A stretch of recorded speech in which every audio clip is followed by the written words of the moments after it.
محترم شفقت صاحب، عشرت صاحب، ارشد صاحب، معزز خواتین و حضرات، 72 برسوں میں پہلی مرتبہ کسی پڑھے لکھے وزیر تعلیم کو سنا۔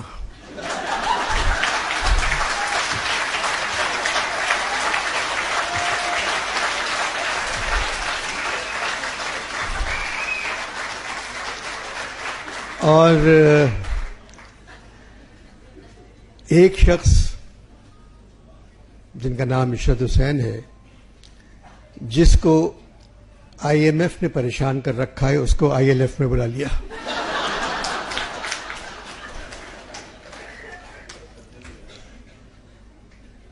دے دیجیے، کوئی بات نہیں۔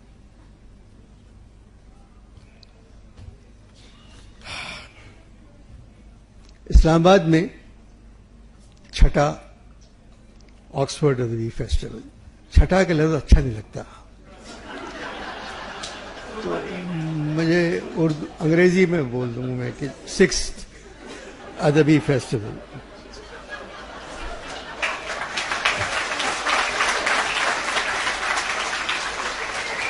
ارشد صاحب اور ان کے ساتھیوں کو مبارکباد۔ 3 دنوں میں یہاں بے تحاشا لوگ آئے۔ کل لابی میں ایک مولانا میرے خیال میں شاعر تھے، جو مشاعرے میں بھی تھے، مجھ سے کہنے لگے آپ دیکھیے گا مولانا فضل الرحمان کے دھرنے میں اس سے زیادہ لوگ ہوں گے۔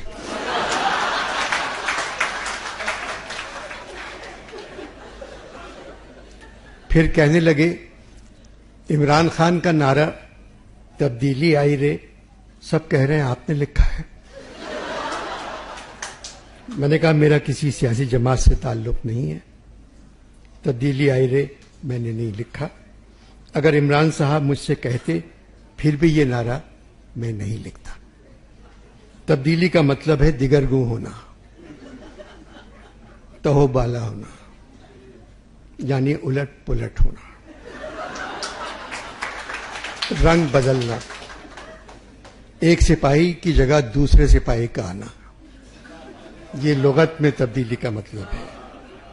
ایک چیز کو دوسری جگہ کرنا۔ میں تبدیلی آئی رے کیسے لکھ سکتا تھا؟ پھر کہنے لگے یہ نعرہ تو بہت مقبول ہوا، آپ مولانا کے والد کو جانتے تھے، پھر فضل الرحمان صاحب کے لیے اس سے ملتا جلتا کوئی نعرہ لکھتے ہیں۔ اب وہیں کھڑے کھڑے میں تھکا ہوا آیا تھا، مجھ سے کہہ رہے تھے۔ میں نے کہا آپ لوگ ایسا کریں، تبلیغی آئی رے کریں۔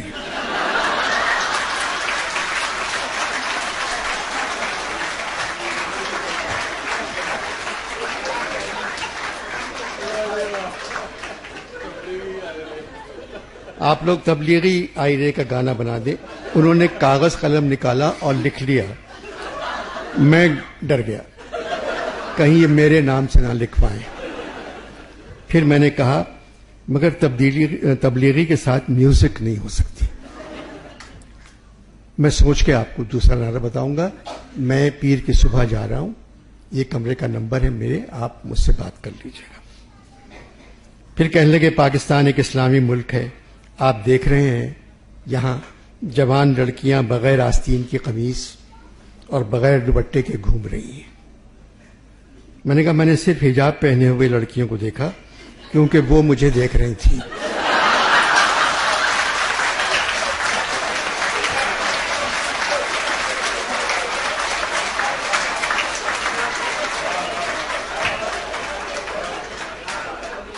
کہنے لگے ان لڑکیوں کو دیکھ کے تو میرا دل جل کر کباب ہو گیا۔ میں نے کہا آپ کھڑے رہیں، میں نان لے کے آتا ہوں۔ یہ بات تو آپ سب جانتے ہیں کہ میری علامہ اقبال سے خط و کتابت آج بھی ہے۔ میں نے خط لکھ کر علامہ کو بتایا تھا میں 27 ستمبر کی صبح آکسفورڈ کے ادبی کانفرنس میں شرکت کے لیے اسلام آباد جا رہا ہوں۔ ان کا جواب آیا، انور مقصود ادبی کانفرنس میں اسلام آباد جا رہے ہو؟ کیا پاکستان میں ادب ابھی تک زندہ ہے؟ ادب کا مطلب جانتے ہو؟ عادات و مذاق میں اعلیٰ معیار، بااخلاقی اصول کی پابندگی، شائستگی، تہذیب، تمیز، کسی کی عظمت یا بزرگی کا پاس، احترام، نظم و نثر کا سرمایہ، تہذیب جو ایک قوم کو دوسری قوم سے ممتاز کرے، جن باتوں سے تم لوگ ناواقف ہو چکے ہو، پھر اس کی کانفرنس۔ خیر تمہاری مرضی، جاؤ۔ یہ تو آکسفورڈ والوں کی تم لوگوں سے محبت ہے، ہر سال کسی نہ کسی شہر میں تم لوگوں کو بلا لیتے ہیں۔ اپنے یہاں کے ٹیلی ویژن چینلز کے ڈرامے دیکھتے ہو، کہیں ادب نظر آتا ہے؟ لگتا ہے ادب مر کر گل چکا ہے۔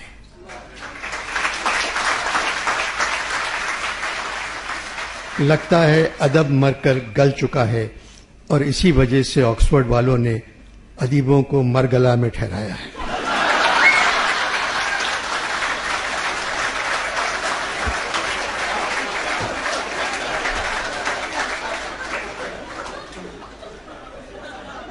میرا ایک کام تم کو کرنا ہوگا۔ ادارے کے سربراہ ارشد میاں سے کہہ دینا اس فیسٹیول میں اقبال پر، اقبال کی شاعری پر، اقبال کے فلسفے پر اور اقبال کے خواب پر کوئی بات نہ کرے، بس مجھے معاف رکھے۔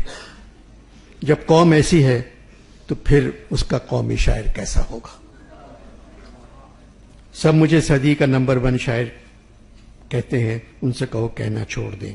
اپنے رب کی قسم، میں نے خود کو کبھی نمبر 1 شاعر نہیں کہا، میں تو بس یہ چاہتا تھا کہ تم لوگ نمبر 1 بن جاؤ۔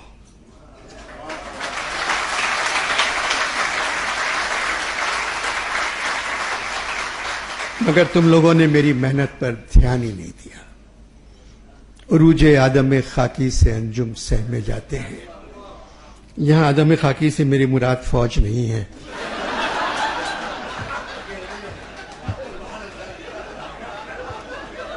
عروج آدم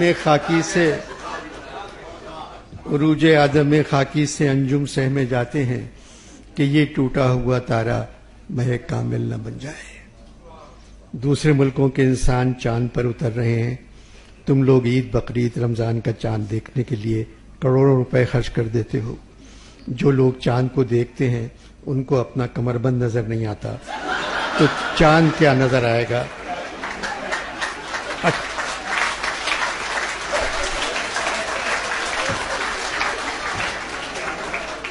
18 مولویوں میں سے 11 کے کمر بند کرسے سے نیچے لٹکتے نظر آتے ہیں۔ میں نے 1000 بار قائد سے کہا، قسم خدا کی یہ خواب میں نے نہیں دیکھا تھا۔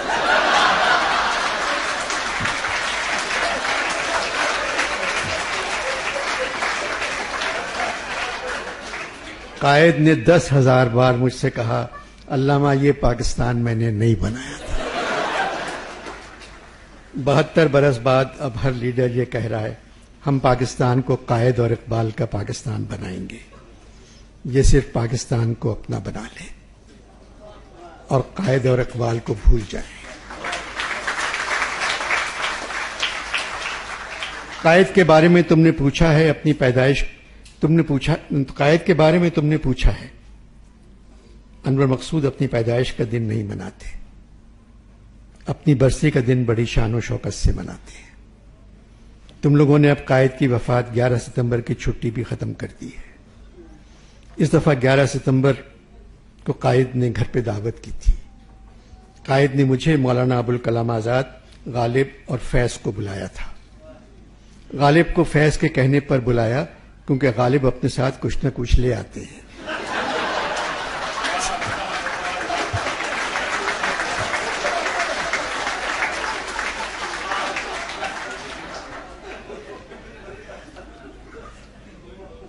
پاکستان پر گفتگو ہوتی رہی۔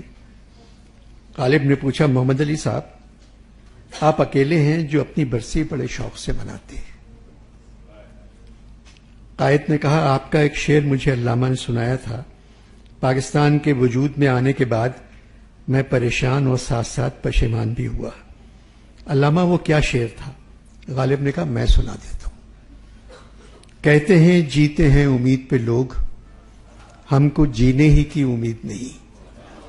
سال بھر بعد مجھے اس ملک کے ٹھیک ہونے کی کوئی امید نظر نہیں آئی، میں چلا آیا۔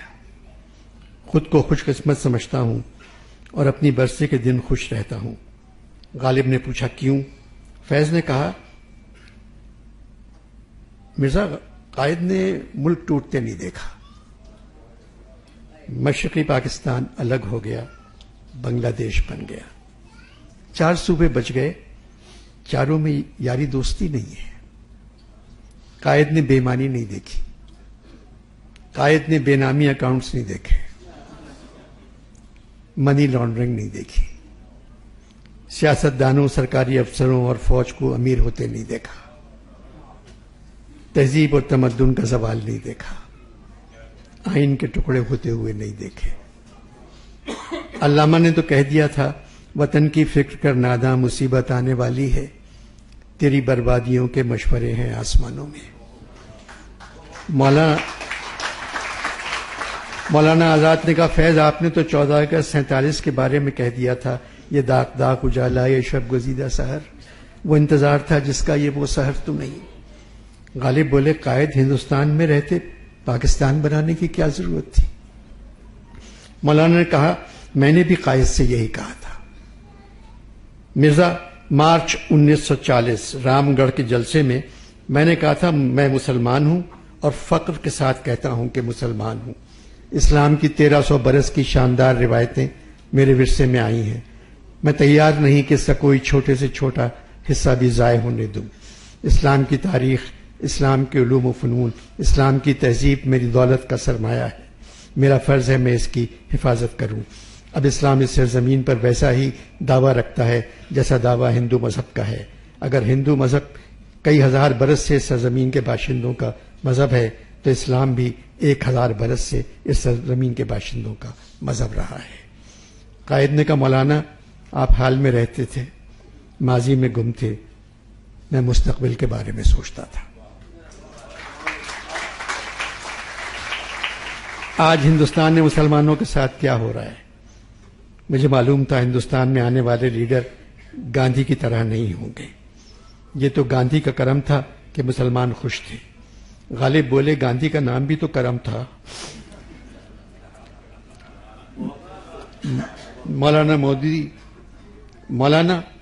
مودی سوچتا نہیں، اگر ہندوستان سے نظام الدین اولیاء، غریب نواز، امیر خسرو، بابر، اکبر، شاہجہاں، سر سید، میر تقی میر، سودا، داغ، مصفی، انیس و دبیر، انشا، جرت، ناسق، ولی، حالی، ذوق، ابوالکلام، اکبر آبادی، رسوا، نذیر اکبر آبادی، جگر مرد آبادی، استاد ولایت خان، بسم اللہ خان، فیاض خان، بڑے غلام علی خان، اللہ رکھا، امجد حسین، سلطان خان، دلیپ کمار، اختر علیمان، خواجہ احمد عباس، سردار جعفری، مخدوم محی الدین، مجروح، جانثار، مستر خیر آبادی، ریاض خیر آبادی، رشید احمد صدیقی، ذاکر حسین، عصمت چغتائی، قرۃ العین حیدر کو نکال دیں تو صرف آگ کا دریا بچے گا.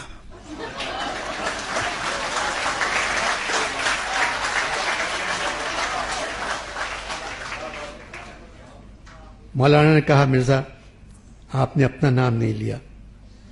غالب نے کہا، اگر 1947 تک زندہ رہتا تو قائد کے ساتھ پاکستان چلا جاتا. بات یہ ہے مولانا، اب ہندوستان مسلمانوں کا ہی نہیں، شریف اور پڑھے لکھے ہندوؤں کے رہنے کے قابل بھی نہیں رہا. ہر چشم گریہ ناک، ہر ایک کے چہرے پر خاک. کشمیر ویرانہ، مولانا اس کے بسنے کو مدت چاہیے. سارے مسلمان خاموش، نہ شکوہ شکایت، نہ حرف و حکایت. جو دھواں امیر کے دل سے اٹھتا تھا اب وہ ہر مسلمان کے گھر سے اٹھ رہا ہے. مسجدیں اور گرجا جلائے جا رہے ہیں. بستیاں اجاڑ کر اب لوگ پچھتاتے بھی نہیں.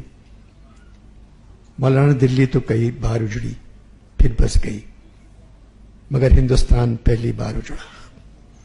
اتنا بڑا ملک ایک خرابے میں تبدیل ہو گیا ایک موذی کی وجہ سے. کشمیر کے لوگوں کا حال تو میر لکھ چکے ہیں. دن رات میری آنکھوں سے آنسو چلے گئے، برسات اب کے شہر میں سارے برس رہی. مولانا نے کہا، سنجیدہ گفتگو بہت ہو گئی، اب کچھ شعر و شاعری ہو جائے. قائد اٹھ گئے. آپ شاعری سنیں، میں کھانے کا انتظام کرتا ہوں. قائد چلے گئے. قائد کے جانے کے بعد مولانا نے مجھ سے کہا، قائد مجھے پہلے سے کچھ بہتر لگے. فیض نے کہا، عمران کے وزیر اعظم بن جانے کے بعد خوش ہیں، کہہ رہے تھے ایک ایماندار تو آیا.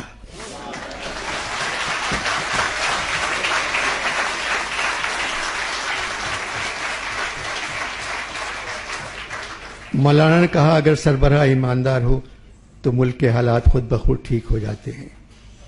سورہ آل عمران میں ہے، اے ہمارے رب اب ہمارے دلوں کو دوسری طرف نہ پھیر، بعد اس کے تو نے ہمیں ہدایت کی راہ دکھلا دی اور ہمیں اپنی جانب سے رحمت عطا کر. علامہ تمہارے یہاں ہر آنے والی حکومت کہتی ہے تم نے کیا میراث بخشی ہم کو قرضوں کے سوا. چلو فیض اپنے 4 شعر سناؤ. فیض صاحب نے کہا ہے اپنی کشت ویراں سرسبز اس یقین سے، ہے اپنی کشت ویراں سرسبز اس یقین سے، آئیں گے اس طرف بھی ایک روز ابرو بارہ. فیض نے کہا مرزا آپ کی نظر، تیری نظر کا گلہ کیا جو ہے گلہ دل کو، تو ہم سے ہے کہ تمنا زیادہ رکھتے ہیں، پھر درے دل پہ کوئی دینے لگا ہے دستک، جانیے پھر دل وحشی کا طلبگار ہے کون. چاند نکلے کسی جانب تیری زیبائی کا، رنگ بدلے کسی صورت شب تنہائی کا. مرزا نے کہا فارسی شاعروں کو پڑھا ہے تم نے؟ مرزا نے بہت تعریف کی. پھر میں نے اپنے 4 شعر سنائے جو تم نے لکھ کر بھیجے تھے کہ علامہ یہ شعر سنایا کریں. میں کہ میری غزل میں ہے آتش رفتہ کا سراغ، میری تمام سرگزشت کھوئے ہوں کی جستجو، نہیں اس کھلی فضا میں کوئی گوشہ فراغت، یہ جہاں عجب جہاں ہے نہ قفس نہ آشیانہ. جوانی ہے تو ذوق دید بھی لطف تمنا بھی، ہمارے گھر کی آبادی قیام مہماں تک ہے. مرزا نے کہا دوسرا مصرع دوبارہ پڑھو. ہمارے گھر کی آبادی قیام مہماں تک ہے. مرزا بولے علامہ تم مر چکے ہو ورنہ میں کہتا جیتے رہو.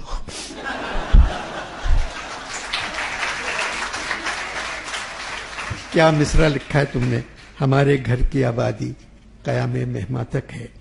درد مند شاعر لگتے ہو. پھر میں نے کہا اوروں کا ہے پیام اور میرا پیام اور ہے، عشق کے درد مند کا طرز کلام اور ہے. مرزا کی فرمائش پر میں نے 2-3 شعر اور سنائے.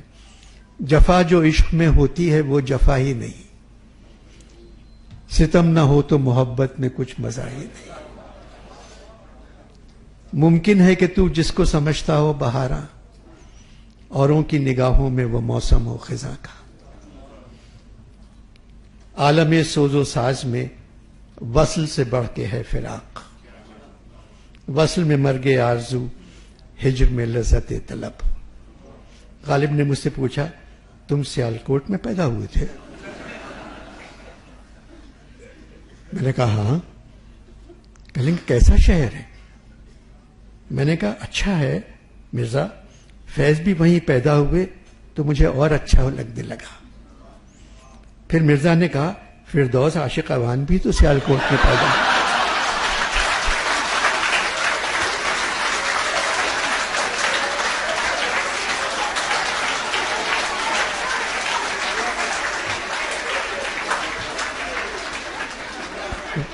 فیض نے کہا میں پاکستان ٹیلی ویژن کے چینلز نہیں دیکھتا، مجھے نہیں معلوم.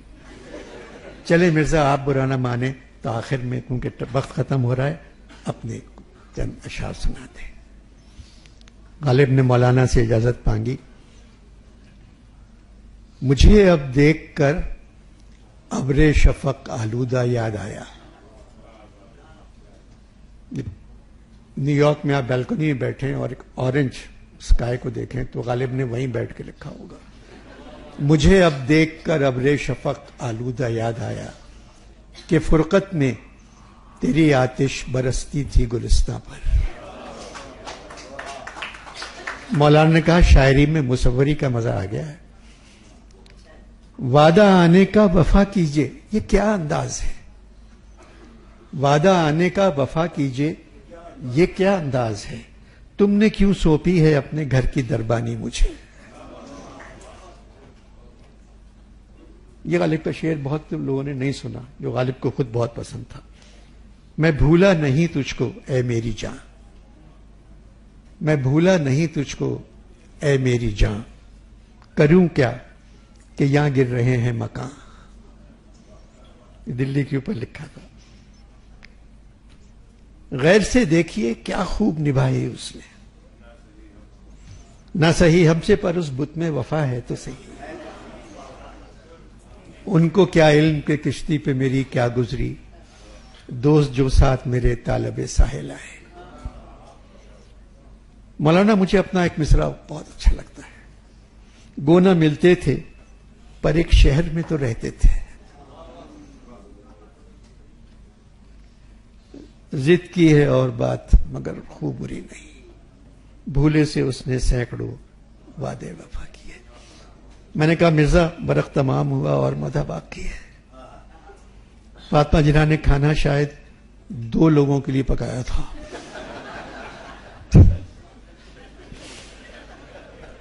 کھانا آ گیا مگر کسی نے کھایا نہیں. سب چلے گئے، میں قائد کے پاس بیٹھا رہا. قائد نے کہا مسلمانوں کے لیے ایک ملک مجھ پر ادھار تھا جو میں نے چکا دیا.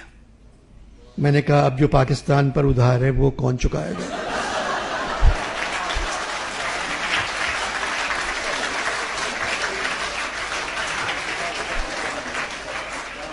انور مقصود خط طویل ہو گیا. تم ٹیلی ویژن کے ایک تجزیہ نگار ہیں عارف بھٹی صاحب، وہ میرا شعر نہیں پڑھتے، اسے بھٹی میں ڈال دیتے ہیں. تم ان سے کہہ دو پاکستان کے 23 کروڑ، پاکستان کی آبادی 23 کروڑ ہے جس میں 9 کروڑ شاعر ہیں. خدا کے واسطے ان کی شاعری پڑھ لیا کریں. خوش رہو، جیتے رہو. محمد اقبال.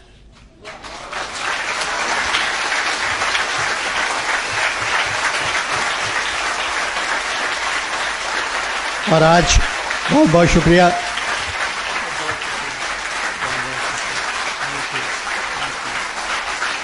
شکریہ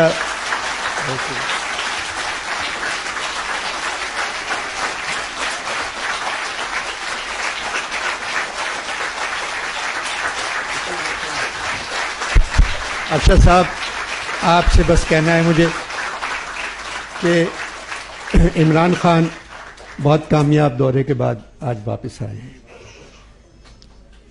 تو آج کلوزنگ سیریمنی نہیں ہونا چاہیے تھی. خوش رہیے، بس یہ سمجھیں کہ آج اوپننگ سیریمنی ہے.